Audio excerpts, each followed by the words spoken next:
तो बच्चों आज हम जो पढ़ने वाले हैं वो है हमारा geometrical meaning of the zeros of quadratic polynomial. Zeros of quadratic polynomial के चीज़ों के बारे में हम अगर जानेंगे कि कैसे हमारा जो क्वाड्रेटिक पॉलिनोमियल है उसका जीरोज से ज्योमेट्रिकल स्ट्रक्चर कैसे तैयार होता है इसके बारे में हम जानेंगे। तो चलिए आज सब शुरू करते हैं। ज्योमेट्रिकल मीनिंग में हम जो क्वाड्रेटिक पॉलिनोमियल है इस क्वाड्रेटिक पॉलिनोमियल के बारे में थोड़ा सा ब्रीफ नॉलेज पहले से ही क्लास 9 में पढ़े हो तो इसके बारे में थोड़ा सा हम लेते हैं, फिर इसके बाद इसके ज्योमेट्रिकल मीनिंग की तरफ हम पढ़ेंगे। चलिए क्वाड्रेटिक पॉलिनोमियल के बारे में आपको बताते हैं कि क्या है क्वाड्रेटिक पॉलिनोमियल। तो अगर हम कहें कि क्वाड्रेटिक पॉलिनोमियल हमारा अगर पता लगाना हो क्वाड्रेटिक पॉलिनोमियल क्या है, तो क्वाड्रेटिक पॉलिनोमियल क्या है तो कहोगे sir quadratic polynomial a polynomial of degree 2, polynomial of degree 2, उस तरह का पॉलिनोमियल जिसका डिग्री क्या हो 2। अगर हम कहें चलो ठीक है तो ऐसा पॉलिनोमियल जिसका डिग्री 2 हो उसको हम क्वाड्रेटिक पॉलिनोमियल कहेंगे। फिर क्या है कि अगर हम कहें कि इसका जनरल फॉर्म बताइए क्या है तो लिखेंगे इन जनरल फॉर्म होगा p of x equal to ax square plus bx plus c। ये हो गया हमारा क्वाड्रेटिक पॉलिनोमियल का जनरल फॉर्म। और फिर इसी में लिखेंगे a is not equal to 0 where abc belongs to real number. अब a to belongs to real number का मतलब ये होता है कि abc coefficient of x square, coefficient of x और c जो है वो कोई भी रियल नंबर हो सकता है, रैशनल और इरेशनल में से कोई भी हो सकता है। a is not equal to 0, ये 0 अगर हुआ तो सारा का सारा टर्म जो है क्वाड्रेटिक ना होके लीनियर पॉलिनोमियल हो जाएगा। ये हमारा बेसिक नॉलेज है। इसके बाद हम इसका अगर एग्जांपल आपको कहें तो एग्जांपल क्या क्या हो सकता है तो तुम बता सकते हो 3x square plus 4x plus 7, या आप ले सकते हो 2y square minus 7y plus 3, या तुम कह सकते हो इसका सर ये भी हो सकता है z माइनस 2z प्लस 7, तो 2z स्क्वायर। इस तरीके से जो एग्जांपल्स है सारे के सारे एग्जांपल किसका है क्वाड्रेटिक पॉलिनोमियल का एग्जांपल है जिसमें स्क्वायर वाला टर्म होना चाहिए। ये टर्म रहे ना रहे, सिर्फ हम यहाँ पे लिखें a is not equal to 0, इसका मतलब सिर्फ a 0 नहीं हो, b 0 हो सकता है, c 0 हो सकता है। अब b 0 होगा तो क्या हो सकता है तो हमारा ये भी इक्वेशन क्वाड्रेटिक का है, ये भी हमारा क्वाड्रेटिक का है। ये सारे के सारे पॉलिनोमियल क्या है क्वाड्रेटिक पॉलिनोमियल है। तो इस तरीके से हम अगर देखें तो ये हमारा है क्वाड्रेटिक पॉलिनोमियल का बेसिक नॉलेज। अगर हम यहीं पे कहें कि नंबर ऑफ जीरोज क्या होगा, नंबर ऑफ जीरोज, तो आप कहोगे कि नंबर ऑफ जीरो जो है इसका है एट मोस्ट 2। तो वही सर ये सब कौन सा एट मोस्ट 2 का क्या मतलब होता है, ये कि नया चीज आपके लिए आया एट मोस्ट 2। एट मोस्ट 2 का मतलब होता है 0 हो सकता है, 1 हो सकता है, 2। अब ये तीन हो सकता है। Number of zeros quadratic polynomial का एट मोस्ट 2 का मीनिंग है या तो 0 हो सकता है या 1 होगा या 2 होगा। अब 1 होगा तो 0, तो इसके लिए कैसे पता चलेगा तो यही पे क्वेश्चन इलाज होता है हाउ, ये कैसे हमको पता लगेगा कि इसका नंबर ऑफ जीरोस 1 होगा, इसका नंबर ऑफ जीरोस 0 होगा या 2 होगा। तो चलिए हम इसको पता लगाते हैं कि एट मोस्ट 2 क्वाड्रेटिक पॉलिनोमियल का जो नंबर ऑफ जीरोस निकलता है वो कैसे एक से ज़्यादा निकलता है। इस चीज़ों के बारे में अगर तुमको पता लगाना हो तो क्या करोगे। तो ये जो हमारा है, अब हम चलिए इसकी तरफ ध्यान देते हैं नंबर ऑफ जीरोस। तो ये हमारा बेसिक नॉलेज था जो क्लास 9 में देखे ही थे। अब जो हम देखने वाले हैं क्वाड्रेटिक पॉलिनोमियल का ज्योमेट्रिकल मीनिंग, तो इसको इरेज करते हैं और आगे देखते हैं।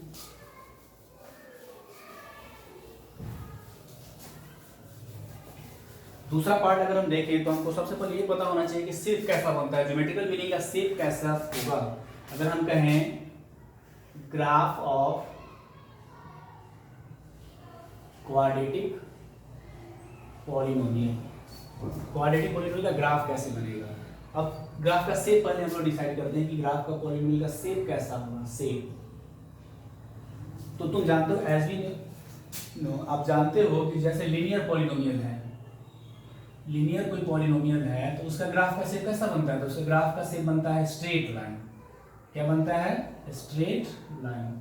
जब भी आप इसका ग्राफ प्लॉट करोगे तो इस तरह से बनेगा स्ट्रेट लाइन, कहीं ना कहीं ऐसे पास करा या इधर से पास करा या इधर से पास करके चला गया, तो ये बनता है स्ट्रेट लाइन लीनियर का। उसी तरीके से अगर कोई क्वाड्रेटिक पॉलिनोमियल है, क्वाड्रेटिक है पॉलिनोमियल, तो उसका शेप कैसा बनेगा? उसका शेप जो बनता है वो पैराबोलिक शेप बनता है। क्वाड्रेटिक पॉलिनोमियल का शेप बनेगा या तो ऊपर की तरफ बनेगा या नीचे की तरफ बनेगा, इस तरह बनेगा, या तुम कह सकते हो इस डायरेक्शन में बनेगा। ये इस तरह का शेप बनता है। ये सारे कर्व्स लाइन है। यहाँ पे स्ट्रेट लाइन था और यहाँ पे कौन सा लाइन है? तो कर्व्स लाइन है। यहाँ पे ध्यान दो कि ये जो तुम्हारा है ये स्ट्रेट लाइन और ये कर्व्स लाइन है। अब हम देखेंगे इस पूरे कर्व्स लाइन का अपना कुछ स्पेशल नाम है। इसको हम लोग क्या कहते हैं? पैराबोला। इसको पैराबोला कहते हैं। ये जो शेप देख रहे हो क्वाड्रेटिक पॉलिनोमियल का जो शेप बनेगा इस तरह से बनेगा, इसको हम लोग पैराबोला कहते हैं। पैराबोलिक शेप होता है ये। अब इसके पीछे भी थोड़ा सा लॉजिक है कि कैसे इस तरह का शेप क्रिएट होता है, किस तरह का नेचर होगा तो इस तरह का बनेगा। तो चलिए हम इस पर डिस्कस करते हैं कि किस तरह से हमारा ये पैराबोलिक शेप बना। अब तुम देखोगे कि अगर हम यहाँ पे ध्यान दें तो आपको ये पता चलेगा कि the quadratic polynomial in this way, कि अगर आपका एनी क्वाड्रेटिक पॉलिनोमियल इस शेप का कैसा हो, तो तुमका पी ऑफ वाई या P of X equal to A x square plus B x plus C इस तरह का हो, तो हम कह सकते हैं कि दो तरह का शेप रखेगा। Any quadratic polynomial P of x a x square plus B x plus c where a is not equal to 0 has two shapes। कौन कौन सा शेप रखेगा? तो पहला शेप ये रखेगा open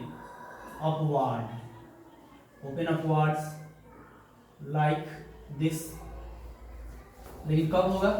if a greater than 0।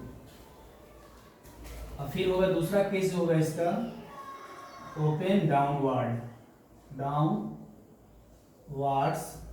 Like this if a less than 0।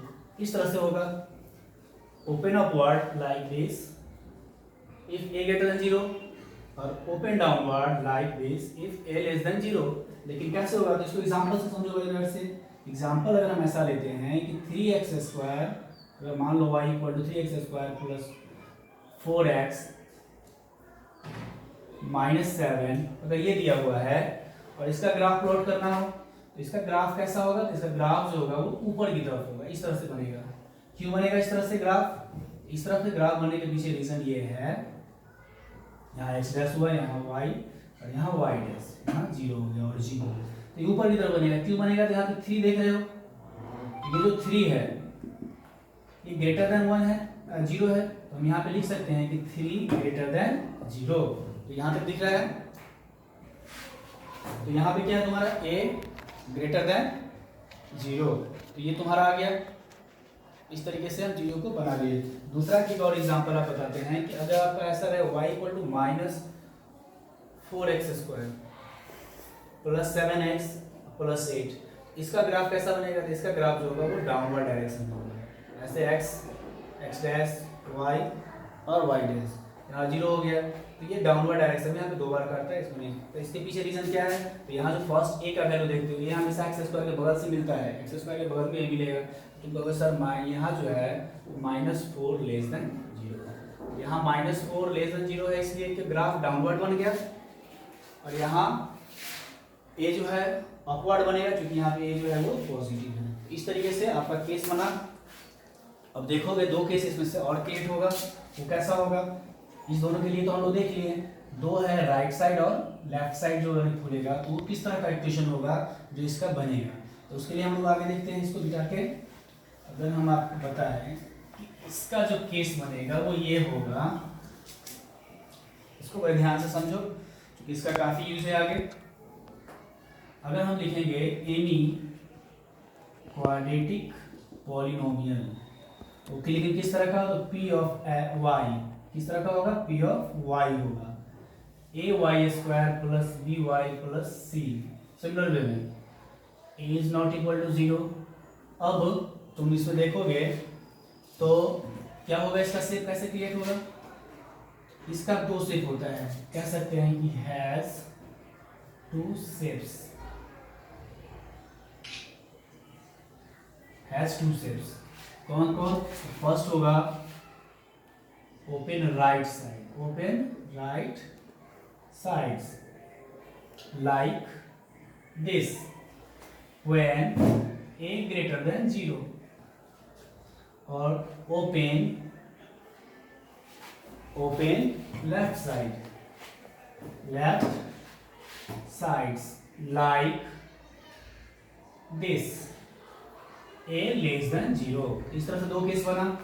यहाँ भी सिमिलर हम लोग का एग्जाम्पल अगर हम देखें एग्जाम्पल से तो ये होगा, अगर एक तुम्हारा इस तरह का एग्जाम्पल हो x equal to 3y² plus 7y minus 9 ले लो। इसका जब ग्राफ प्लॉट करेंगे तो वही ग्राफ प्लॉट करना है, हम अभी बस ऐसे ही आपको बता रहे हैं, सर सबका थोड़ा प्लॉट करके दिखाइए। तो ये लॉजिकली है, ऐसा ही होगा, आप करोगे तो ग्राफ ऐसे ही लॉजिकली बनेगा, इस तरह से डायरेक्शन में जाएगा। क्यों जाएगा, क्योंकि यहाँ पे जो 3 है ग्रेटर देन 0 है, देख रहे हो ना यहाँ पे ये जो 3 है वो 3 ग्रेटर देन 0 है। इस तरीके से हम कहेंगे, अगर हमारा -7y² अगर रहे, दूसरा अगर हम एग्जांपल लेते हैं x equal to -7y² plus 9y plus 8, अगर ऐसा दिया हो, सिर्फ हम इसका साइन देखेंगे, ध्यान रखना, सिर्फ पहले वाले के साइन के अकॉर्डिंगली ग्राफ का जो डायरेक्शन डिसाइड होता है। अब ऐसा नहीं कि अब इसमें प्लस है इसमें माइनस है, इस पर कोई फर्क नहीं पड़ने वाला। ग्राफ का जो शेप डिसाइड होता है वो ए पे डिपेंड करता है, ए किस तरह का है। ए अगर पॉजिटिव है तो राइट साइड, ए नेगेटिव है तो लेफ्ट साइड बनेगा। अब तुमको बनेगा सर इसका नेगेटिव पॉजिटिव, इसका नेगेटिव पॉजिटिव, कोई फर्क नहीं पड़ता है ग्राफ में, ये इस डायरेक्शन बनेगा क्योंकि -7 लेस देन 0। इस तरीके से हम ये जान लिए कि जो ग्राफ क्रिएट होता है, जो चार तरह का जो चार शेप क्रिएट होगा यहाँ पे, इस तरह का open upward, open downward, left side and right side, ये right side and left side जो बना हुआ है, तो इस तरह से तुम्हारा क्रिएट होकर निकल के आ जाएगा।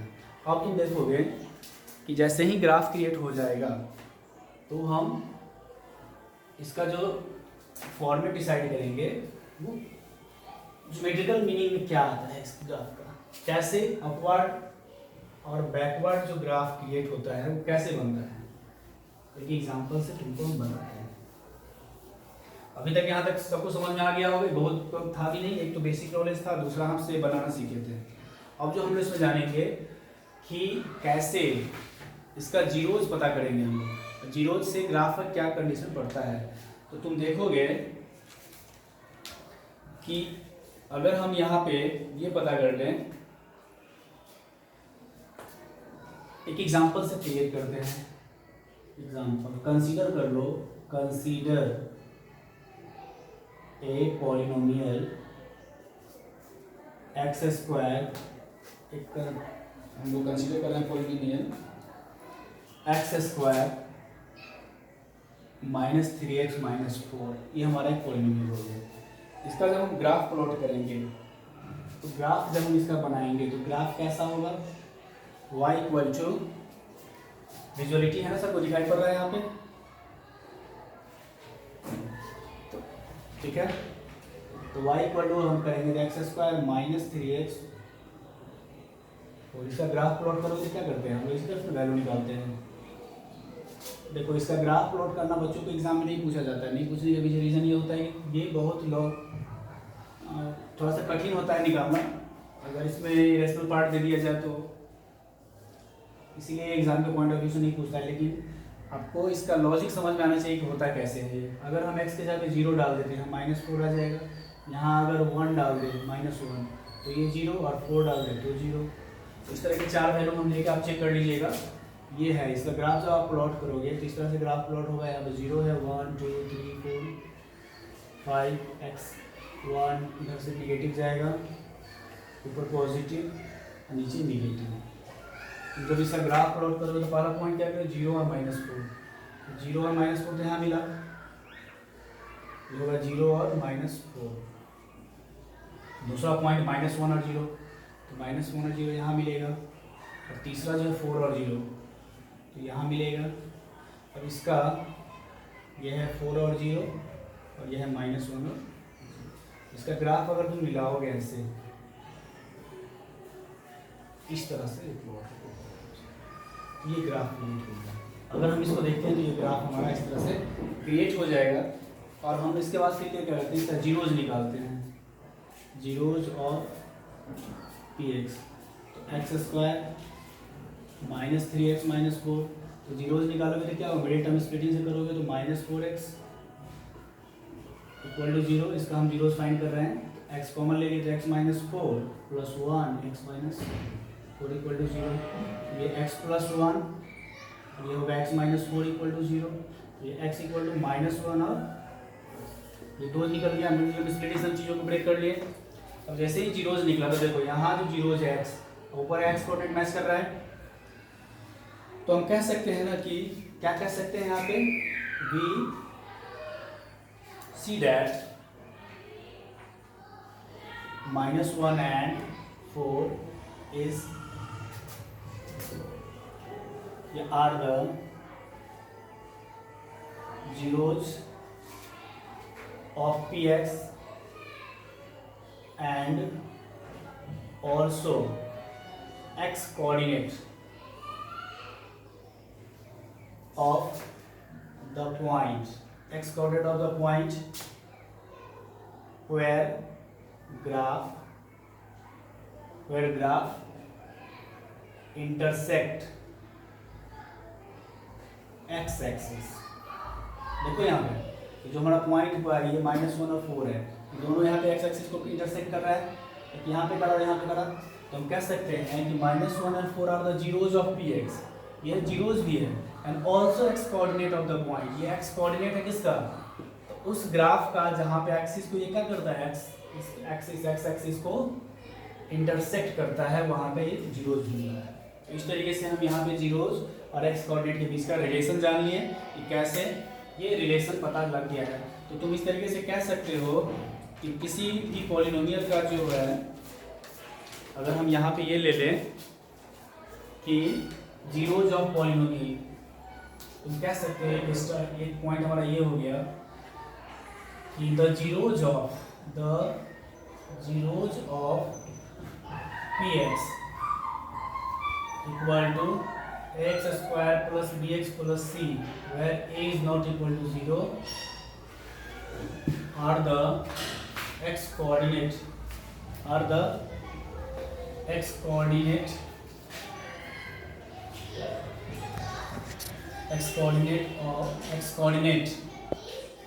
of the point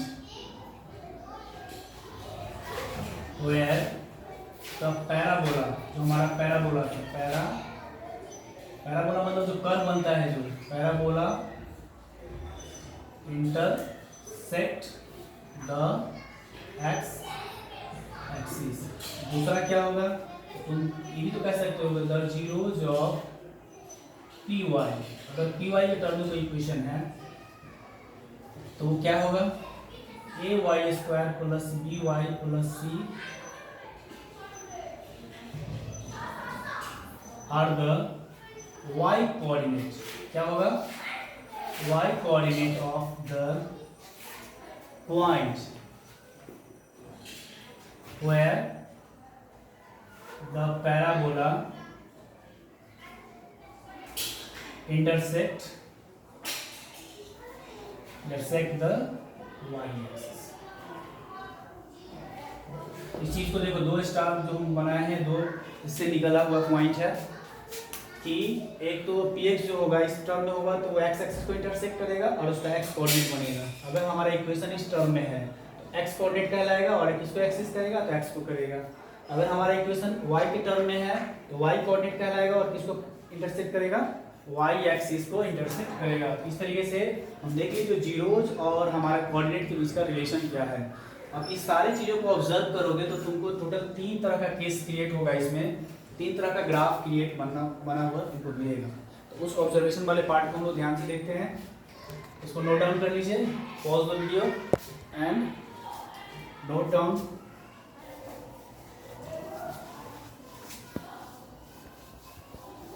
चलिए आगे के बारे में ना थोड़ा सा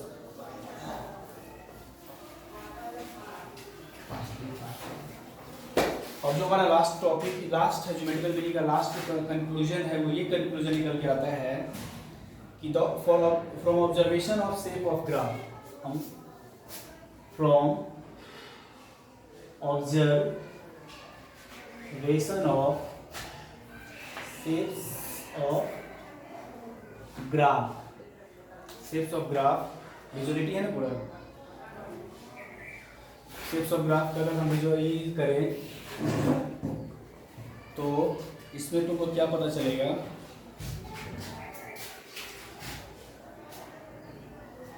there are 3 cases happen there are following 3 cases of y equal to ax square plus bx plus c where a is not equal to 0. From observation of shape of graph, y equal to ax square plus bx plus c is not equal to 0 are 3 cases. Yeah, the 3 cases can happen. इससे 3 cases होगा इससे 3 तरह का case बनेगा। अब case क्या होगा तो वो देखो ध्यान से ऑब्जर्व करो इसको। केस 1 क्या होगा इस तरह से तुम्हारा ग्राफ क्रिएट होगा यहाँ और यहाँ इसमें 2 अलग अलग पॉइंट पे इसको काटेगा। इसको हम P मान लेते हैं इसको Q मान लेते हैं ये x और x है y है और यहाँ भी अगर हम P मान लें तो Q हो गया 0 हो गया x और y और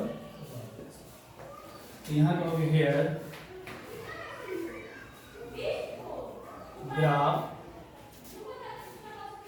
cuts x axis at cuts x axis at P and Q 2 जगह पे काट रहा है P और Q पे काट रहा है तो इसमें नंबर ऑफ जीरोस क्या होगा नंबर ऑफ जीरोस होगा 2 और दोनों होगा नंबर ऑफ जीरोस 2 निकलेगा दोनों जो होगा वो डिस्टिंक्ट होगा डिस्टिंक्ट मतलब अलग अलग जैसे डिस्टिंक्ट का कहने का मतलब है 4 हो गया 5 ये जीरोस हो सकता है -4 और 4 इस तरह का आंसर तुम्हारा आएगा दोनों नंबर ऑफ जीरोस ये होगा क्योंकि 2 जगह पे हो गया तो देखो 2 जगह पे काट रहा है तो दोनों 2 एक्स कोऑर्डिनेट मिलेगा ना एक और एक्स कोऑर्डिनेट यहाँ पे मिलेगा -x 0 और यहाँ मिलेगा x और 0 फिर यहाँ भी x और 0 मिलेगा तो 2 तुम्हारा x मिलेगा एक तो x और दूसरा -x इस तरीके से 2 तुम्हारा x कोऑर्डिनेट मिलेगा या तो दोनों पॉजिटिव होगा या दोनों नेगेटिव या दोनों मतलब अलग अलग मिलेगा दोनों सेम नहीं है। दूसरा केस जो होगा तुम्हारा केस 2 वो इस तरह से होगा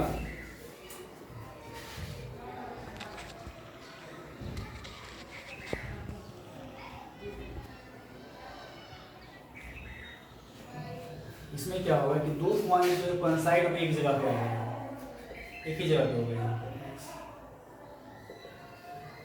तो ये क्या होगा तुम्हारे यहाँ पे इस तरह का जो ग्राफ बनेगा वो होगा here graph cuts x axis exactly 1 point इसका मतलब ये हुआ एग्जैक्टली 1 पॉइंट पे कटने का मतलब ये होता है कि दोनों पॉइंट कंसाइड है that is P and Q are coincide 2 point है P और Q क्या है हमारा पॉइंट है आर कंसाइड एंड बिकम 1 पॉइंट P मतलब इसमें जो जीरो जाएगा ना वो इक्वल जीरो जाएगा जैसे एग्जैक्टली 1 पॉइंट पे इंटरसेक्ट करेगा लेकिन होगा 2 पॉइंट आपस में कंसाइड किया होगा जैसे एग्जांपल तुम इसमें देख सकते हो अगर x स्क्वायर -4x प्लस 4 है इसका जीरो स्क्वायर करोगे तो क्या निकलेगा x - 2 का होल स्क्वायर x बराबर क्या हो जाएगा 2 तो हम 2 लिखेंगे ना तो दोनों पॉइंट तो एक ही चीज तो शो करेगा तो जितने भी परफेक्ट स्क्वायर वाला वैल्यू है जितने भी तुम कह सकते हो कि every perfect square binomial has 1 zeros एक ही जीरो रखेगा। चाहे देखो x square minus 6x plus 9 ये भी तो है परफेक्ट स्क्वायर, ये क्या होगा x माइनस 3 का होल स्क्वायर होगा। यहाँ भी तुम्हारा x का वैल्यू 3 होगा। इस तरह से एक जीरो रखेगा। इसमें एक केस और हमारा क्रिएट होगा,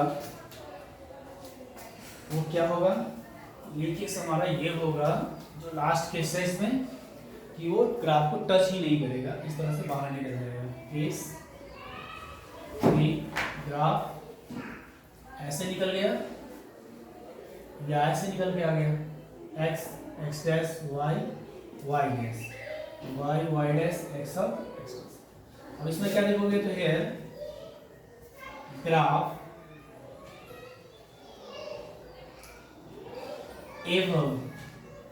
above the x axis and below the x axis, below the x axis। ये जो ग्राफ है या तो ऊपर है एक्स एक्सिस या नहीं तो ग्राफ जो है वो नीचे है एक्स एक्सिस है। तो देयरफॉर नंबर ऑफ जीरोस क्या होगा, इसमें जीरो होगा, क्योंकि तो ग्राफ एक्स को टच ही नहीं किया। जब टच नहीं किया तो एक्स कोऑर्डिनेट मिलेगा ही नहीं, जीरोस मिलेगा ही नहीं, इसलिए यहाँ नंबर ऑफ जीरोस 1 हो गया। इसके बाद किस नंबर ऑफ जीरोस क्या होगा, 2 नंबर वाले में, इसमें तुम्हारा नंबर ऑफ जीरोस जो होगा वो 1 होगा। ध्यान रखना इसमें जीरो होगा। तो हम कह सकते हैं hence the zeros of quadratic polynomial equal to at most 2। अब इसका मतलब समझ में आ गया तुम लोगों को कि कैसे इसका नंबर ऑफ जीरो 0 होता है, 1 होता है और 2 होता है। ये सारे इस वीडियो में आपको ये क्लियर हो गया। वीडियो को पॉज करके इसको लिख लीजिए और जितना हम एलिमिनेट किए हैं उसको भी आप ध्यान से सुनिए, तो ये geometrical meaning of quadratic polynomial आपको अच्छे से समझ में आ जाएगा। इस तरीके से हम सभी चीज़ों को रिलेट कर सकते हैं। तो आप वीडियो को लास्ट तक देखिए और इसको समझिए। धन्यवाद।